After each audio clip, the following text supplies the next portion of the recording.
College students today are getting their information about Israel from TikTok and Instagram Reels without verifying the sources. They claim that Israel is committing genocide without even knowing what October 7th is. You see this at NYU, Columbia, Berkeley. Is Florida the same way? We're traveling from the panhandle of Florida all the way down to Miami to engage with students on these topics and see what they think. Let's go.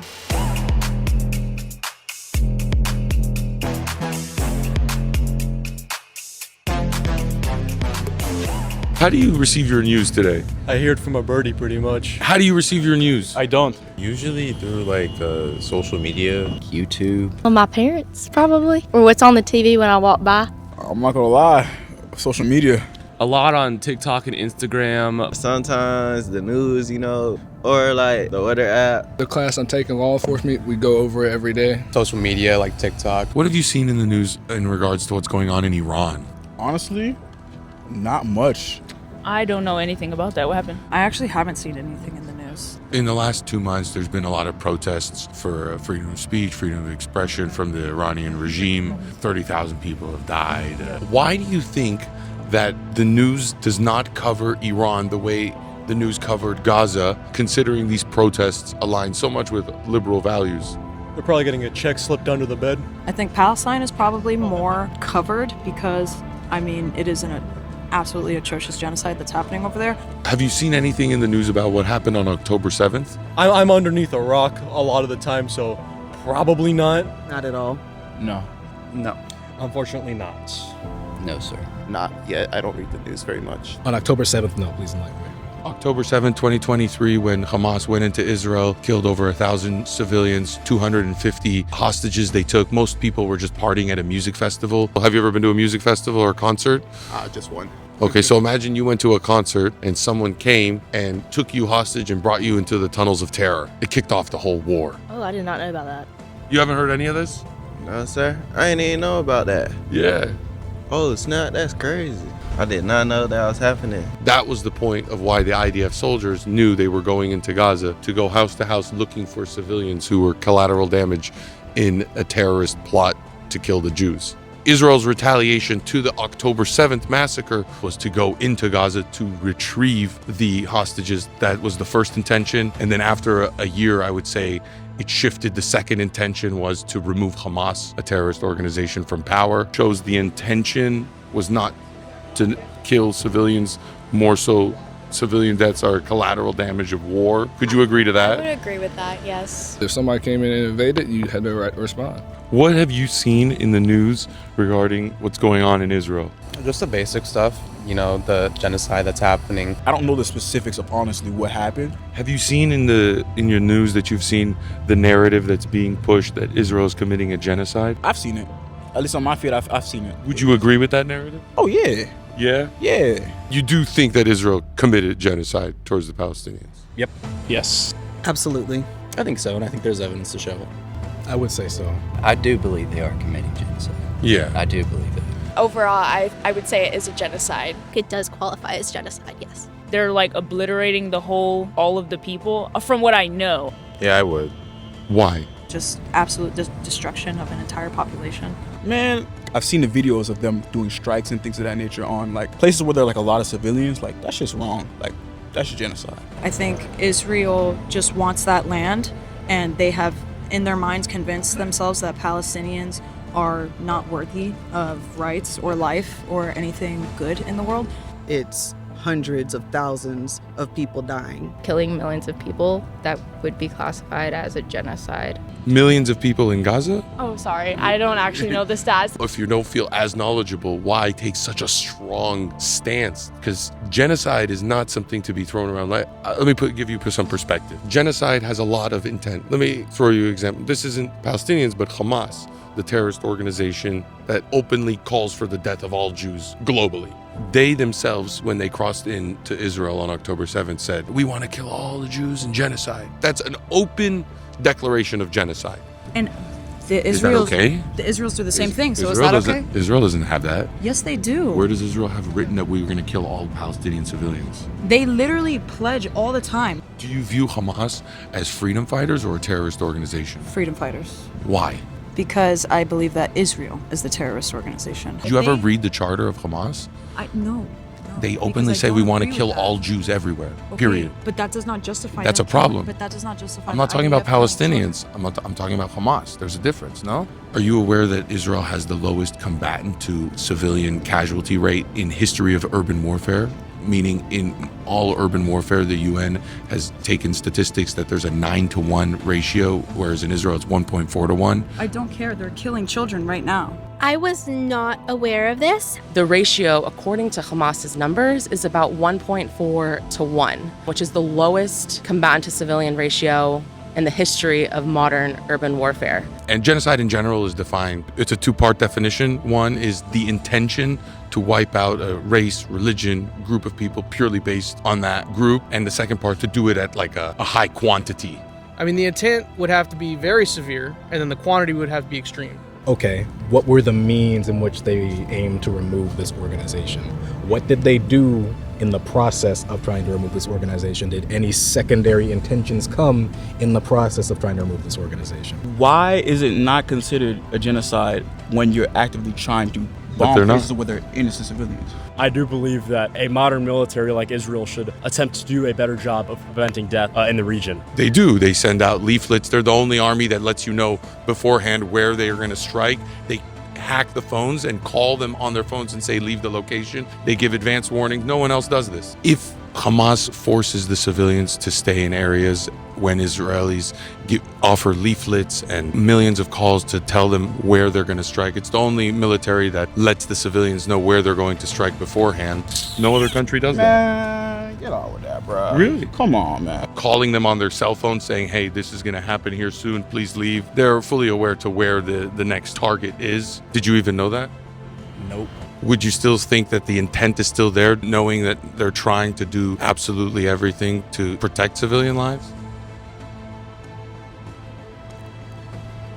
Hamas did not allow the civilians to leave. In fact, they use them as human shields. Have you heard that narrative before? No, actually, I haven't heard that narrative. Have you heard that before? No. Have you heard that Israel also sends leaflets and hacks people's personal phones and makes calls to their phones to say, hey, there's going to be an attack here, please leave. We want to protect your civilian life. Have you even heard that before? No, I'm sorry. I just pointed out 3 things that Israel has done to try to protect civilian lives, and the intent of why Israel went into Gaza was not to wipe out, was to retrieve hostages. Knowing what you know now, do you still feel that you would say Israel commits genocide? Probably not as much, I would say. Would you still consider that a genocide? Comparatively, no. I think under those terms specifically, I don't think that would qualify. If genocide itself is killing a whole race of people, and factually they haven't done that, then they haven't done it. Like, I'm not gonna sit here and be like, ooh, like, no, like, they didn't, then that's not what's happening. With casualties included, that is a normal operation.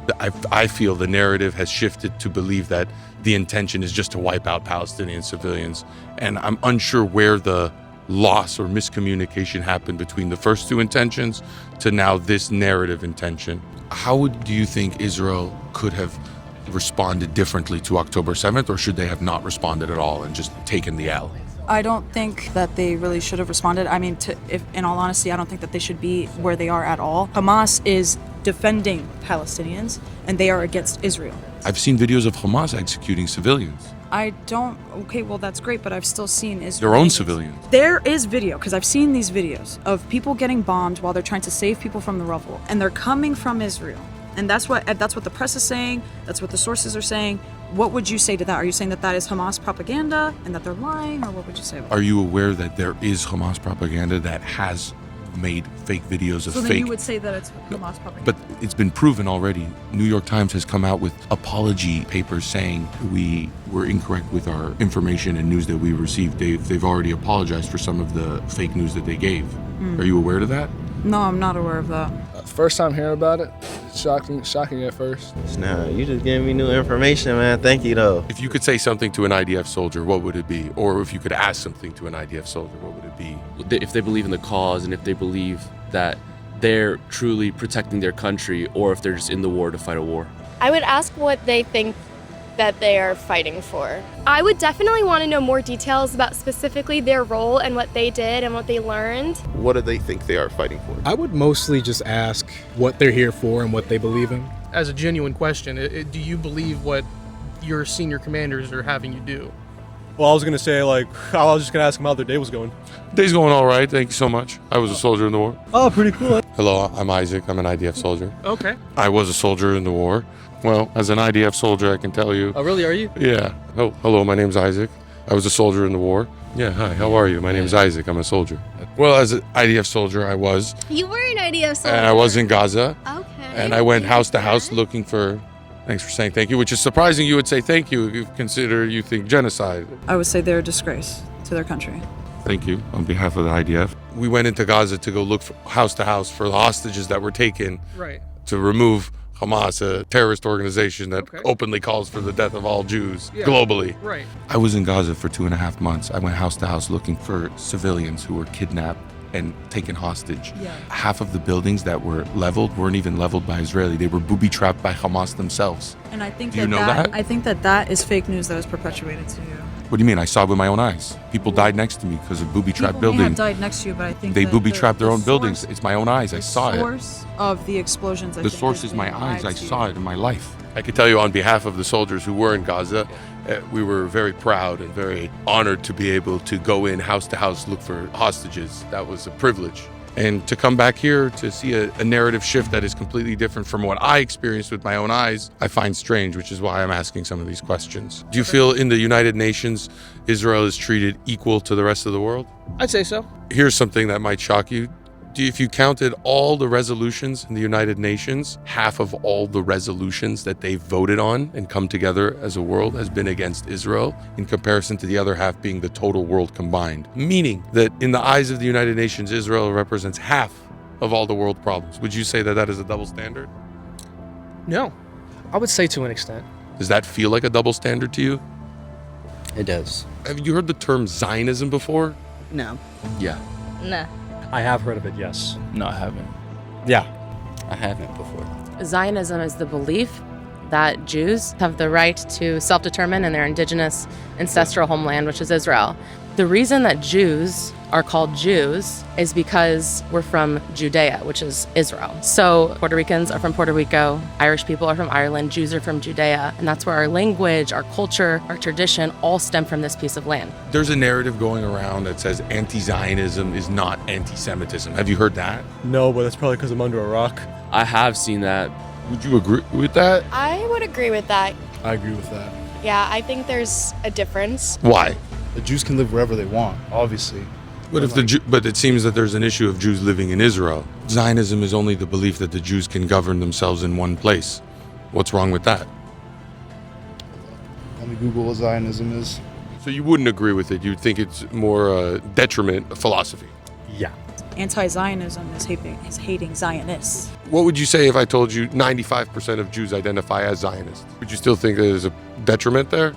Not really, because of how many people believe in it. Yeah. Yeah.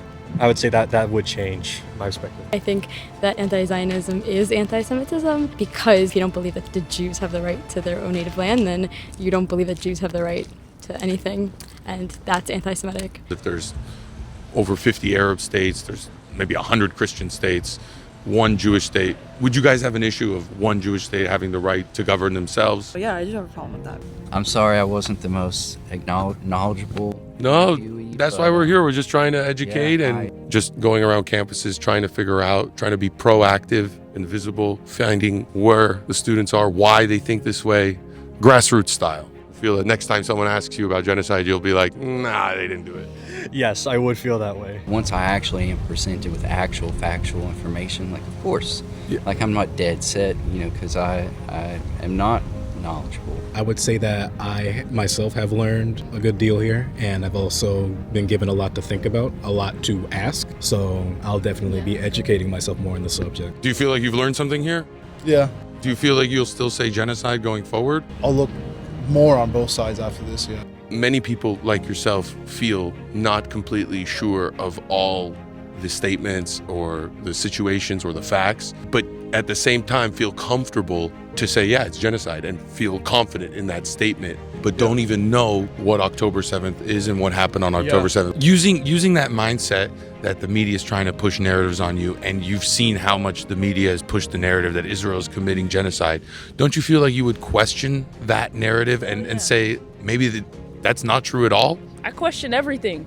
The fact they don't tell you the facts, they always want to give you an opinion, but it's never a fact. This is a crisis. All it takes is one person to hate the Jewish people, to hate the state of Israel, and to hate Zionism, to go on a rant and post about it on social media. All of a sudden, millions of people will believe them, and millions of people will now have that same thought. I think that it's very important to support Israel right now, because every time that things go bad through history, they always try to find someone to blame, and they always try to blame the Jewish community. For example, in my country, we're having wildfires right now, and they're trying to blame Israel, something that's completely absurd. But now is the time to stand up. Stand up for Judaism, stand up for Zionism, because in a few years, if our generation doesn't stand up for it, we don't know how much it's going to be around anymore. It's going to be so polluted with hate, misinformation, propaganda, that there's only one way we can go about this, which is you have to stand up.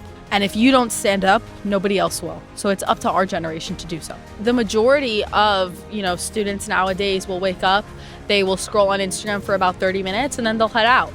And in those 30 minutes, it doesn't seem like it, but they can actually obtain a lot of misinformation and propaganda in those 30 minutes. Why is student supporting Israel so important on college campuses, given all the misinformation that occurs? I feel like it's important because people that support Israel and are tired of all of the lies that are out there, we need to make a noise. There's just a bunch of fake news, lies out there, it's even in the brain rot, in the memes. It's a great, place to come looking for truth, for honesty, for answers to your questions. And that is what I believe the importance of SSI is on campus. I think at the end of the day, it's a battle of representation. And if there will not be enough representations of the Israeli voice and the Israeli side, the public will go to the other side. And I think it's important to be a voice here. What if I told you that SSI is not only on this campus, but on 130 campuses across the world, including Ireland, Argentina, Australia, London? It's an international, student-led, pro-Israel movement, all unified under one name, Students Supporting Israel. Did you know that? I didn't know that. We can confirm that students today receive most of their news through social media algorithms and paid promotions. And half of the students openly admit that they don't even fact check what they see. So this should come as no surprise when we see that students are so ready to definitively say that Israel is committing genocide, and at the same time, they don't even know what happened on October 7th. The silver lining is this: after we educated them on what happened on October 7th, they were ready to condemn Hamas. This is why students supporting Israel is necessary to be a proactive voice on your college campus to combat the misinformation. If you're looking to invest in the next generation of Zionist leaders on campus, go to ssimovement.org/donate.